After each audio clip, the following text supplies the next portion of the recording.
Welcome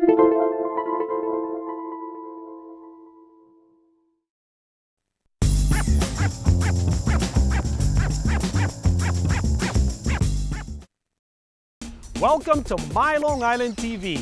From Manhasset to Montauk, we have traveled our communities to bring you the following events.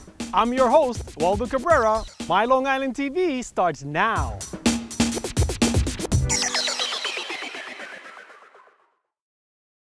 I was the kid that brought everything home from school, and it followed me home, and I was a dog groomer, and I always had rescue animals for adoption at my grooming shop, and I always wanted to open an animal shelter to be able to do it on a bigger level. In 2000, we opened Save a Pet Animal Rescue in Port Jefferson, and we've since helped about 8,000 dogs and cats. My daughter came home about 20 minutes after Gary and I had left and said that the house was on fire. By the time I got home, 10 minutes later, the whole house was engulfed in smoke pouring out of it, and the whole back of the house was blazing. In 2 hours, the house was gone. I had my 7 dogs and my 1 cat and 3 foster babies that I was bottle feeding were in the house, and they all died in the fire. I would not leave the property because I had my horses, and I have rabbits and chickens, and I still had 8 cats. So we had a trailer brought up to the property. So we lived in that for a year.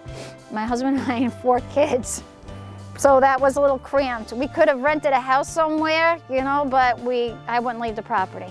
It was really traumatizing for all of them, the horses, the cats, and I didn't want to abandon them and have to just come back, twice a day to feed them and take care of them. I would have been a basket case.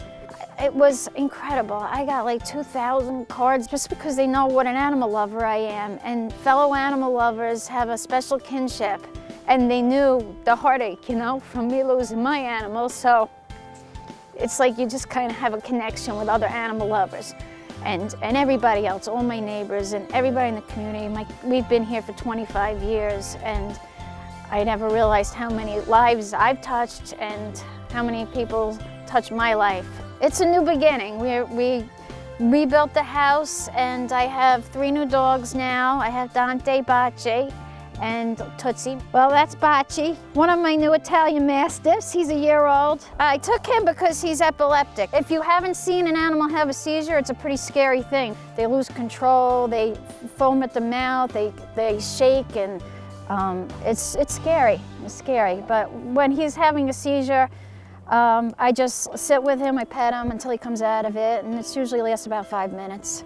But otherwise, he's just a happy-go-lucky dog. This is Two Bits. He's my 42-year-old pony. Somebody abandoned him on the side of the road. A friend of mine went by and saw him, and she asked me if I would adopt him. Moshi's owners moved to Florida, and he came to live with us, him and his brother Coco. This is Simba. He's a 15-year-old cat that I rescued as a kitten. He was a feral cat, he was wild. He was a spit-hissing, nasty little kitten. I had scratches all over me, but I was determined to make him a cozy little house cat, and that's exactly what he is now. Right, Simba? Yeah, he likes his new chair. This is Baby. We also call her Baby.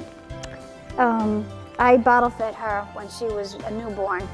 And her and her brother both had pneumonia and herpes virus in their eyes, which caused her to be blind. So I've had her about 7 years now, but she gets around just fine.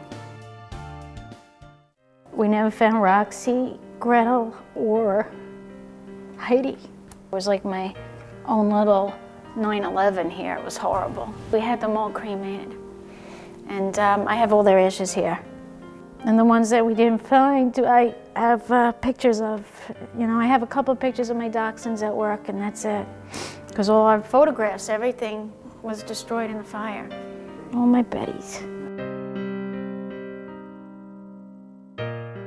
Spontaneous pet purchasing is not a good idea, but I do recommend going and getting a rescue dog or cat from any shelter, whether it's mine or any other shelter. Do your research. Make sure you're going to have enough time for the animal, enough money to care for the animal, and get a trainer to help you with a dog, because it's so important to train your dog correctly. It'll become a loyal companion and family member. We get a lot of dogs at 8 months old that have no training. 8 months is like the peak time people give up their dogs, because they're unruly now. They're not little tiny puppies anymore, and they just want to say, forget it, I can't deal with this.